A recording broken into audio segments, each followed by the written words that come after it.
estrictamente la comunicación que establecen las personas que tienen algún problema de salud mental y por lo tanto están delirando o en algún plano que no es en la realidad, y por lo tanto tiene que considerarse ese aspecto. Con respecto a lo que sí plantea de la comunicación normal, es que tiene estas características de ser dialógica, no de ser un diálogo, un ida y vuelta, hay reciprocidad entre las partes y las partes son simétricas, igual de hombre a hombre. Tiene también esta posibilidad de y avanzar, ¿no? Aclarar el malentendido, de poder referir los obstáculos o las barreras que aparecen en ese intercambio y ver de qué manera superarlos para continuar con el diálogo. En el caso de la comunicación perversa esto no ocurre jamás, pero no ocurre y es muy raro para entender porque la persona que está en el lugar del agresor, ¿no? Que sería la persona que está ejecutando estas acciones perversas, lo hace desde la palabra y lo hace de una manera muy sutil, aunque permanente, y repetitiva, que eso es lo que va generando que uno entra en esta dimensión paralela sin darse cuenta, en donde lo primero que se pervirtió fue el lenguaje y los sentidos, ¿no? El lenguaje tiene esta característica que es la base que nos permite el acuerdo cuando compartimos un código, un idioma común, y es que hay sentidos que todos compartimos y conocemos, ¿sí? Tenemos, para hacerlo muy básico, sentido denotado y connotado de las palabras, que son su significado literal, y si no, el significado connotado, que tiene que ver más con un contexto de enunciación determinado, pero que de todas maneras podemos decodificarlo. Tenemos la capacidad de hacerlo a partir de su significado denotado. Lo que ocurre en la comunicación perversa es que se nos presenta ese interlocutor que tiene siempre esta única finalidad de someter, de una manera disfrazada, ¿no? Como a través de un engaño, si se quiere, en donde la interpelación es desde un sentido pervertido, del lenguaje pervertido en tanto que malvado, ¿no? Hay dos excepciones, que podemos tener del término de perversión, una que refiere a lo sexual y no vamos a ir por ese lado porque no es el que nos interesa, y el otro que tiene que ver con la perversión como la desviación de la norma, ¿no? Lo que está mal. Y esto refiere también a esto que decíamos, a la parte ética, a los valores y a las creencias que subyacen detrás de toda retórica y que la sustentan, ¿sí? Lo que nosotros determinamos como bueno o malo y suscribimos ahí. Como sociedad lo que nos pasó fue que se nos impuso de arriba hacia abajo una serie de valores o disvalores de los cuales no hemos consentido sin tener mucha conciencia de esto, porque las estrategias que utiliza este mecanismo perverso para establecer el dominio en la palabra es a través de la confusión, la incertidumbre, la vaguedad, primero restándole importancia a la ortografía, restándole importancia a la sintáctica, a la gramática, y luego irrumpiendo con todo furor en la semántica, en la construcción de sentidos, ¿no? En los significados de las palabras. Entonces, vos de pronto querés consentir con algo y vos no sabés realmente con qué estás consintiendo. Un ejemplo muy, muy claro de esta perversión se da en el término solidaridad. El componente diferenciador entre la solidaridad no pervertida es su componente voluntario. Cuando nosotros nos obligan por ley a ser solidarios con alguien más, estamos despojando a la solidaridad precisamente de su esencia, de su razón de ser. Por lo tanto, no estamos hablando de solidaridad, estamos hablando de otra cosa. Por eso es importante llamar las cosas por su nombre, pero para eso tenemos que poder discernir que este sentido se está pervirtiendo. Entonces, no estamos hablando, en ese caso, de solidaridad obligada, de solidaridad propiamente dicha, sino de expoliación legal, lisa y llanamente. Para entender un poco también mejor cómo funciona esto, si pueden leer los 11 principios de la propaganda nazi, un éxito para entender estos ítems puntuales, y después hay otro documento muy interesante que es armas silenciosas para guerras tranquilas. Son las estrategias básicamente de manipulación lingüística, pero a través de los medios de comunicación. Esto nos sirve mucho porque todos estos mensajes que circulan desde las autoridades hacia la sociedad civil circulan a través de los medios de comunicación, y esto no es un dato menor, porque tienen una gran incidencia incluso los líderes de opinión en la legitimación de estas prácticas nefastas, ¿no? De estas prácticas que se han establecido como las formas privilegiadas de intercambio, y son las que están destruyendo nuestra capacidad de encuentro, nuestra capacidad de entendernos y de poder dialogar, ¿sí? ¿Venimos bien hasta acá? Me gusta preguntar y me gusta que me contesten, pero acá parece que mucho eso no va. Bueno, entre estas técnicas, entonces decíamos que estaba la confusión. Lucía, si podría repetir lo último. ¿Qué fue lo último? ¿Las lecturas que recomendé o lo de la comunicación perversa? Sí. Tenemos la comunicación normal, la comunicación patológica, la comunicación perversa. La comunicación perversa es una deformación de la comunicación normal. Sí, Graciela, puedes hacer una pregunta. Le termino de contestar a Lucía. Esta deformación se da desde, en, por y para el lenguaje. Ocurre en el lenguaje. Yo agarro un signo lingüístico, un término, una palabra, y lo separo, lo rompo, ¿no? Y le doy un otro significado, lo resignifico. Solidaridad hoy no es más esto que era, es esta otra cosa.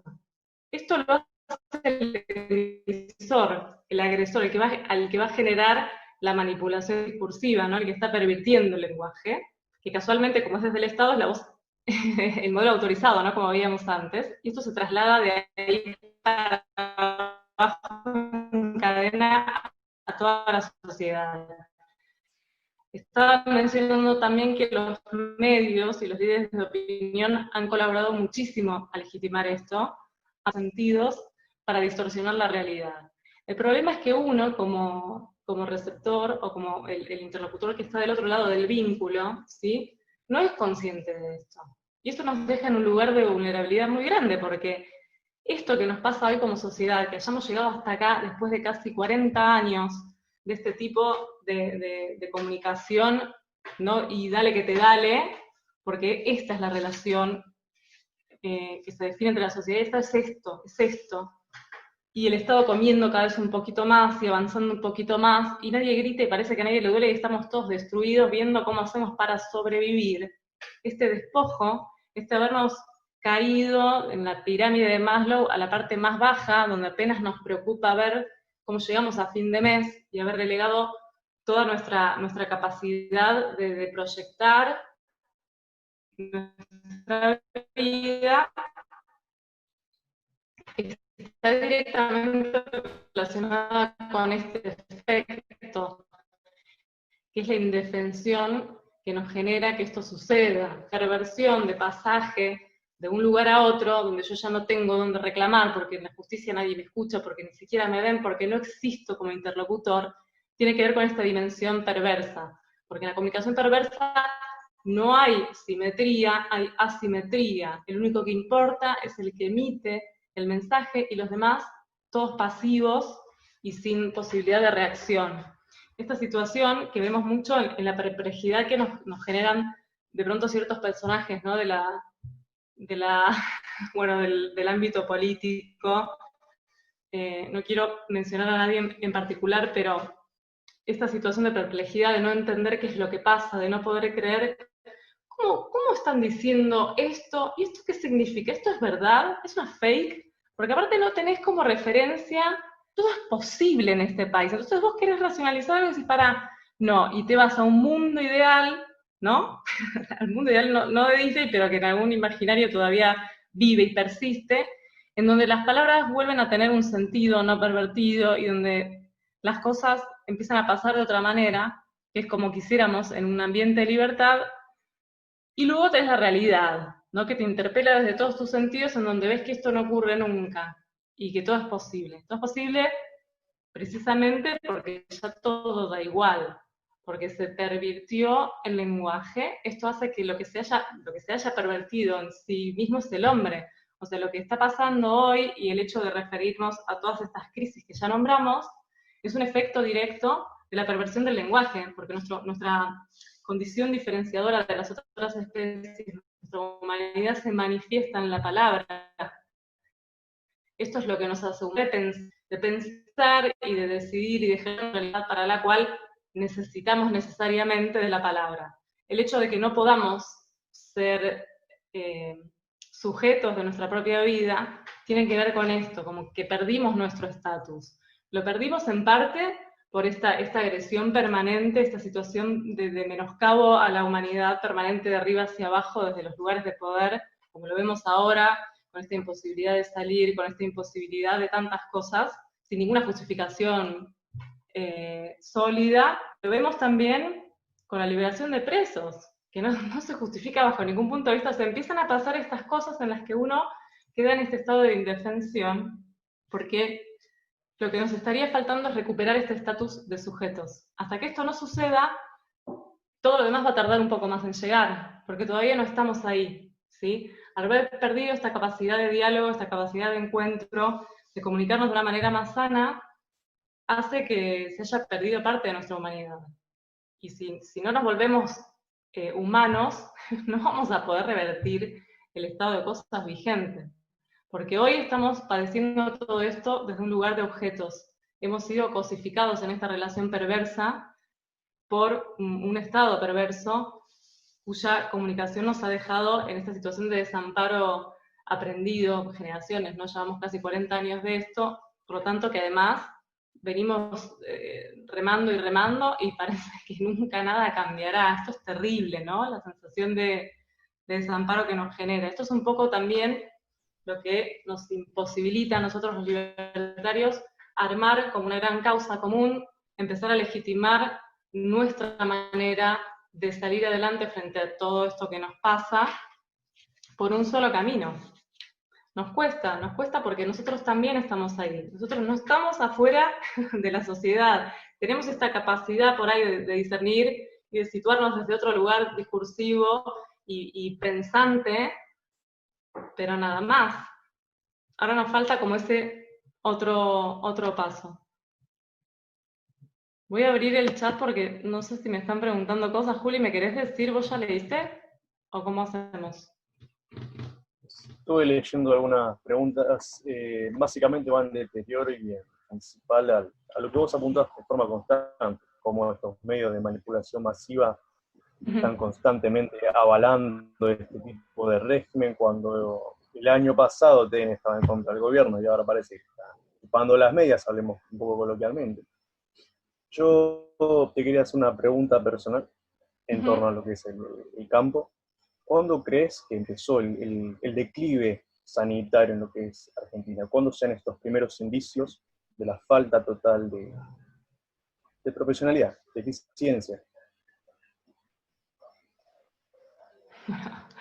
Mira, yo creo que es como bien encadenado con algo que yo sitúo a nivel de la vuelta a la democracia, ¿no? Yo creo que lo primero que ocurre, si pensamos en aquellos años de los gobiernos, la transición entre Alfonsín y Menem, en esta situación de lo que se denominó, se conoce públicamente como las leyes de la impunidad, en donde lo que ocurrió fue que se echó por tierra todo el trabajo que la justicia había hecho respecto de los responsables de todo lo que había sido la etapa anterior de la dictadura, y se empieza a construir una democracia sobre una base ya no sólida, porque vos, no sé, querés hablar de Estado de Derecho en Argentina y es una cosa como muy extraña, porque en realidad uno puede teorizar, pero si vas a la práctica lo que ocurre es que nuestras relaciones están asignadas por relaciones basadas en el privilegio y no en el Estado de Derecho, porque no somos iguales ante la ley. Entonces, a partir de ahí,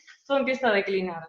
Con respecto al tema de salud, hubieron muchas reformas que fueron generando todo esto que nos trae hasta hoy, pero que tienen que ver con esta dinámica de las relaciones de privilegio y que fundamentalmente hacen a lo que es la obsolescencia de las leyes que reglamentan las relaciones laborales dentro del Estado y el ingreso, la permanencia y la salida de la administración pública. Esto es común a todo el aparato del Estado, pero fundamentalmente en salud, tiene que ver con, por ejemplo, designaciones que son a criterio político y no meritorio, con gente que ingresa por favores o por intercambio de favores y no tiene nada que ver ni con su experiencia ni con su formación, entonces no se respeta ninguna ley ahí adentro, ¿sí? No hay, es como, no hay una correspondencia entre lo que algunas leyes dicen, porque a nivel nacional, a nivel provincial no, pero a nivel nacional tenemos la ley de idoneidad pública, tenemos la ley de ética pública, y lo que efectivamente ocurre. Entonces esto genera una situación de viva la pepa, en donde cada uno hace lo que le parece, porque no hay control. Esta falta de control en salud, yo creo que viene desde la gesta misma del sistema sanitario. Sé que las reformas del Estado de los fines de los 90 y los 2000 fueron generando como que esto se acentuara mucho más, porque le dio una autonomía al trabajador sanitario que tal vez antes no tenía, ¿no? De regular sus propios horarios, esto que te dicen, por ejemplo, vas a la salita, la atención es de 8 a 16, pero a las 12 no quedó nadie y nadie controla esto, ¿no? Y cada efector se gestiona sus propios horarios y su propio trabajo como mejor le parece, y no hay un control sobre eso. Por lo tanto, cada uno es libre de hacer lo que quiera. Esto yo creo que viene como más acentuado a partir de ahí.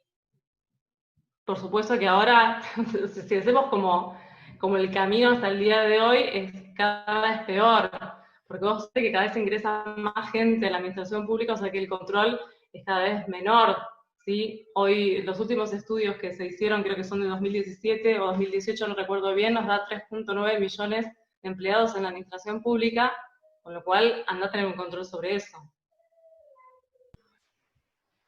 Claro. Sobre Cuba y esta falacia ad populum, ¿cómo podríamos resolver este tema? ¿Sobre? De Cuba, de los médicos, básicamente, que parece que están arribando de a poco, que estamos salvados de cualquier enfermedad, a vida y por haber. ¿Cuándo podemos dejar de comernos ese verso? Es que ese verso, mira, tiene que ver con una decisión personal. Ahí ya no nos podemos meter porque la toma de conciencia es un proceso que se hace a nivel individual. A mí lo que me parece que es un gran desafío que tenemos por delante es llevar como de alguna forma esta toma de conciencia al ámbito público.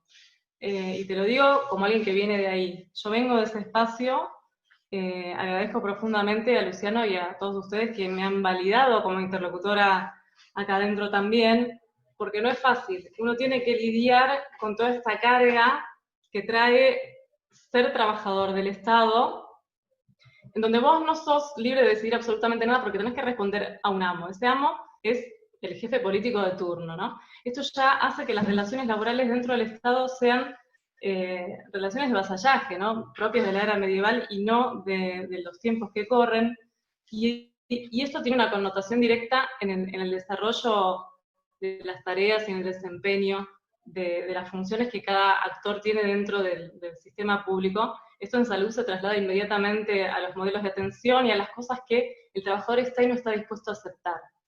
En general yo lo que veo es una gran pasividad en el trabajador, sobre todo sanitario, que son los más vulnerados, porque están expuestos a, o sea, ya el hecho de tener que trabajar en salud y exponerte a una cantidad increíble de cosas que te pueden suceder solamente por estar teniendo consultorio en un lugar cuya infraestructura no está habilitada para tal fin, eso ya te expone, ¿no? No hay medidas de bioseguridad y de autocuidado que vos puedas sostener en ese ámbito, porque te excede, no depende de vos.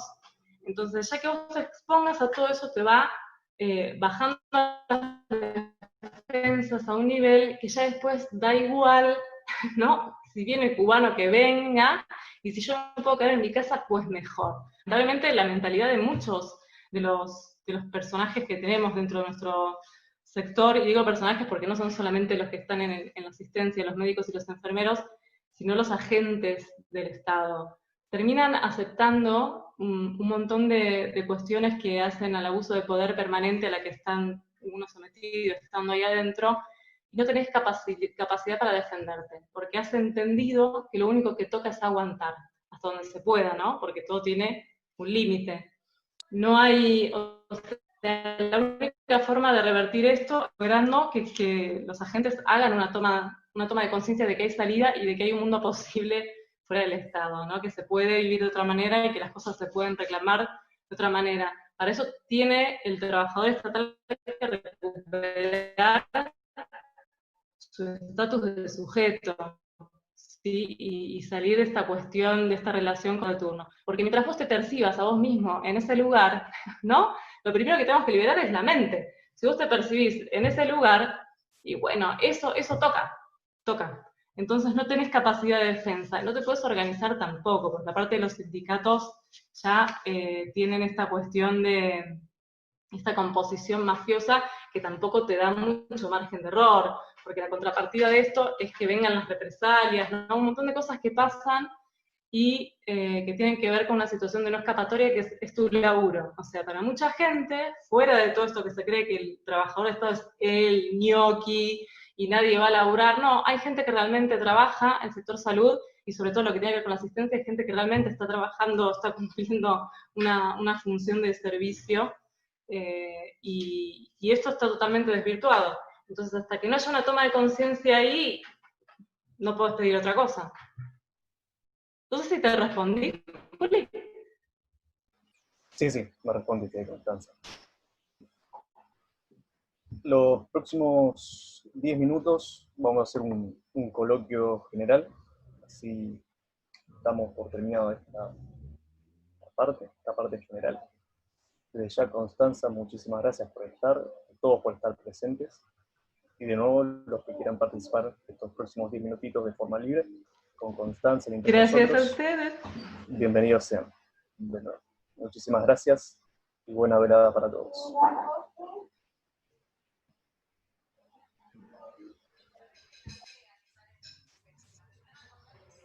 Iba a hacer unas preguntas, pero ya me las respondió a mitad de charla. Yo no sé si tal vez no entendí, pero quisiera preguntar, ¿sé algún estado que no utilice la comunicación perversa, como decías? Porque lo que veo, por ejemplo, de Brasil también dicen barrabasadas que dan ganas de matarlo. Los de España, bueno, ni hablar, no sé. Bueno, Hola, te escuché como muy entrecortado. A ver, ¿ahora se me escucha mejor? Ahí va, sí.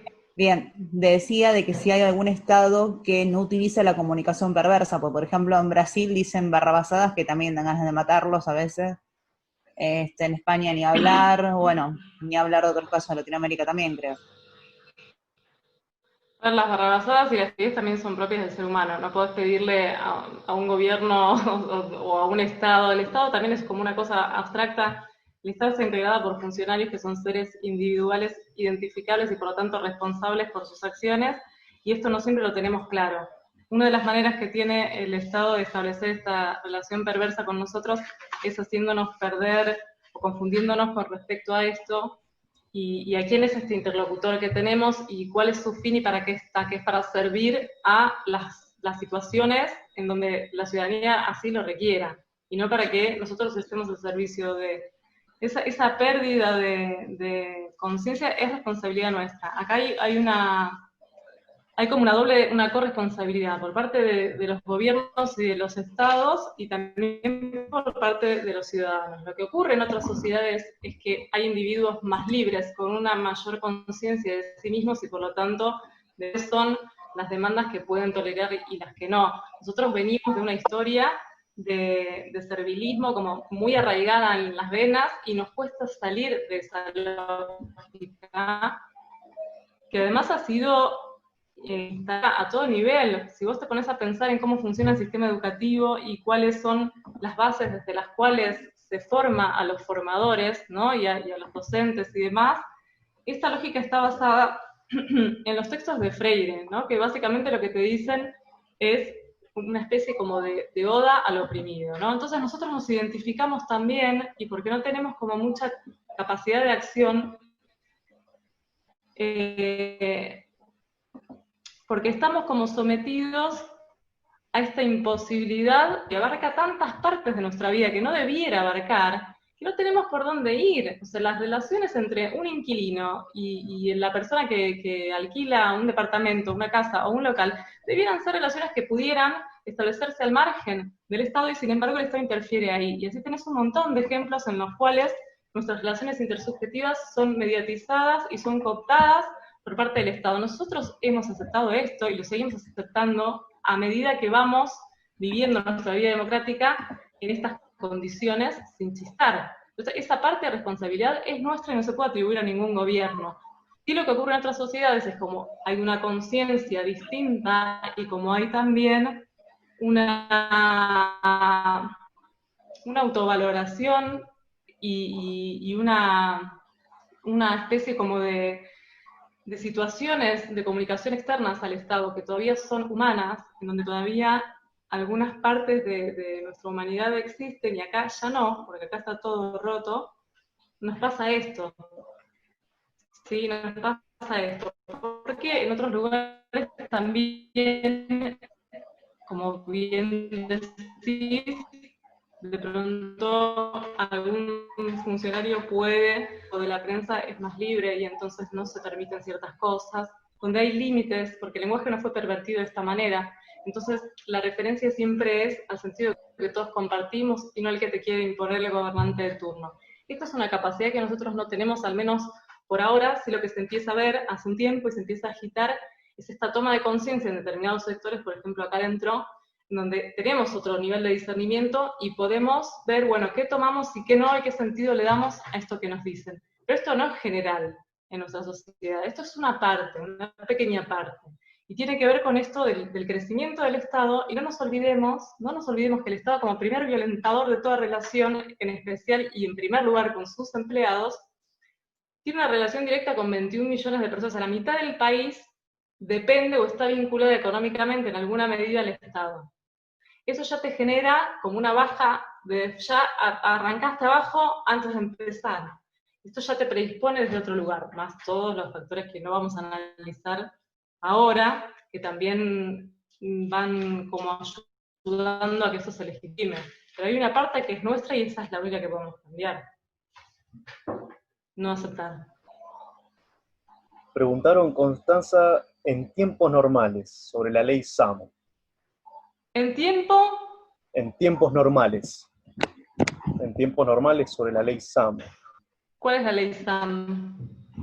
Si no mal recuerdo, era la que permitía a los públicos cobrarle a los privados cuando la gente se atendía en dichas ¿Cobrar a los instituciones. privados qué, Juli? Si no mal recuerdo, es cuando las entidades públicas del Estado les podían exigir el cobro a los privados por atender pacientes de privados al público. Cuando un paciente que tiene una obra social privada se Pasamos. Exacto, esa misma. ¿Recuperación de costos? ¿Puede ser? Sí. Bien, sí, con respecto a SAMO y toda una mafia, bueno, todo es una mafia, a ver, no sé por dónde empezar. Este tema de que la organización del Estado sea tan caótica, Empezamos por definir tiempos normales en Argentina. Hay un refrán por ahí que dice, ¿cómo? ¿Qué tiempo sería un tiempo normal en Argentina? Defínanlo ya, claro, en 3, 2, o sea, no empecemos, existe. No existe porque... Sí, Daniela, ahí te vi. Dame un segundo que te escuchamos. Con respecto a SAMO y a la recuperación de costos, yo les cuento así como les voy a traer un poco de la prensa amarilla de lo que ocurre en salud con respecto a estas situaciones, ¿no? Existe esta posibilidad. ¿Qué significa esto para los que no tienen idea de lo que es el SAMO?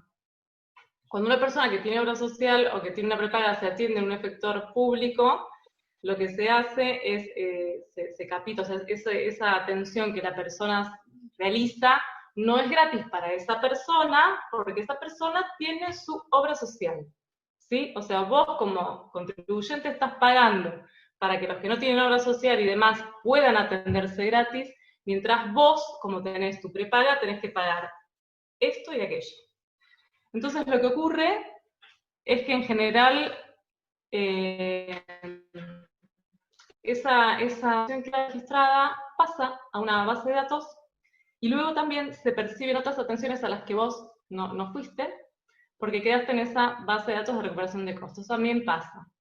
Si estoy de acuerdo, si no estoy de acuerdo, por supuesto que no. Tampoco estoy de acuerdo con esto de la irrenunciabilidad a los aportes fijos que vos tenés como trabajador en blanco a una obra social que vos no podés elegir. Por Dios, es una locura. Es una locura que además tenés que pagar doble. ¿Dónde se ha visto? O sea, es el imperio de la irracionalidad.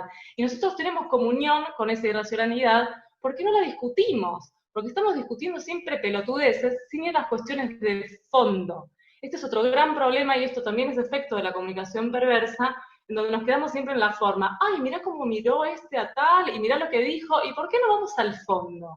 ¿Por qué no vamos nunca al fondo? Porque ahí es donde se realizan las verdaderas reformas o los cambios que estamos necesitando para recuperar nuestra libertad. Esa discusión ni siquiera la damos nosotros entre nosotros, no existe, no existe, no existe. Estamos tan preocupados, tan alertas, ahí tratando de sobrevivir, que no nos damos lugar para este tipo de diálogos. No nos damos lugar entre nosotros. ¿Se dieron cuenta que esta cuestión que han impuesto los sindicatos y determinados colectivos de hablar, ¿no? La referencia siempre en tercera persona del plural, porque ellos, porque nosotros, donde no existe la primera persona, el secular no existe, el individuo no existe. Hasta que no recuperemos el eje de nuestra propia vida y podamos hablar entre nosotros como sujetos que importan, nos van a seguir abrochando con el SAMO y con todo lo demás. Daniel. Hola, ¿me escuchás? No, se fue Daniel, ¿o qué pasó? No, ¿me escuchás? Hola, hola. Hola, hola. ¿Me escuchás? Sí, pero te escucho medio mal. A ver, pará. Se Sí, te escucha bien, es que Constanza está perdiendo la red. Dale un segundito porque... ¿Ahora me escuchás? Bueno. Ahí está. No, yo lo que quería decir, que muchas veces me parece que esto de la comunicación viene desde muy chiquitos, ¿viste? O sea, vivimos desde los docentes, desde que somos chicos, mamamos un discurso que después es muy difícil sacarlo de nuestras cabezas. Yo también fui empleado público en algún momento, me formé en un hospital público, y todo lo que decís con respecto al SAMO y todo eso, yo estuve de acuerdo en algún momento con todo eso. Es más, mi objetivo personal, el logro más grande que tenía como residente, era llegar a tener un cargo público. Porque ¿qué te decían los que estaban ahí? Si lográs entrar acá, vas a tener, de acá nunca te van a echar, vas a tener trabajo siempre, vas a tener una jubilación, o sea, y vos para eso eras capaz de trabajar gratis durante años, esperando que te llegara ese nombramiento. Claro. Esas ideas, vos fijate que lo mismo le pasa a los docentes, y eso es lo que ellos transmiten a sus alumnos. Yo veo hoy por ahí un grupo de jóvenes que está revelándose un poco a eso, porque la verdad que estoy en algunos grupos de YouTube, de liberales, y que son todos chicos, o sea, me encuentro con que soy la única persona adulta. Sí, me pasa igual. Y son todos adolescentes. Y hoy me echaron de un grupo de médicos porque están haciendo una movilización pidiendo o sea, se están quejando porque a mí, que yo trabajo en el privado, me bajaron el 12% del sueldo, y yo les decía que mi relación con mi empleador la manejo yo, que no necesito que ellos me defiendan, y que yo estoy de acuerdo. O sea, no tengo por qué haber una gran movilización porque a mí me bajaron el sueldo. Si yo estoy viendo que el hospital no está trabajando, que está generando un ingreso que es evidente del 80% menos, con el aumento de los gastos que tuvieron. Yo quiero, dentro de 3 meses, seguir teniendo trabajo. Y bueno, nos tendremos que arremangar, pero es mi decisión, y eso es... Me echaron, o sea, imagínate que no aceptan otro discurso. Eran 2.000 médicos. Bienvenido al club, te felicito. Sí. Sí, y bueno, o sea, creo que... A mí me echaron directamente del Estado. Eso único y los únicos valores y lo único que importa es lo que se impone. ¿Sí? Sí, y aparte, cuando vos querés, aparte no hubo, jamás en ningún momento insulté, ni nada, hablé con mi punto de vista, ellos no lo aceptan, y dicen, bueno, si no estás de acuerdo, no te gusta este grupo, no es para vos, andate. Le digo, pero escúchame, ustedes me invitaron. ¿Entendés? Cosas así. Exacto. Y Sí, yo creo bueno, que pero eso tenemos que uno de los trabajar. efectos, es uno de los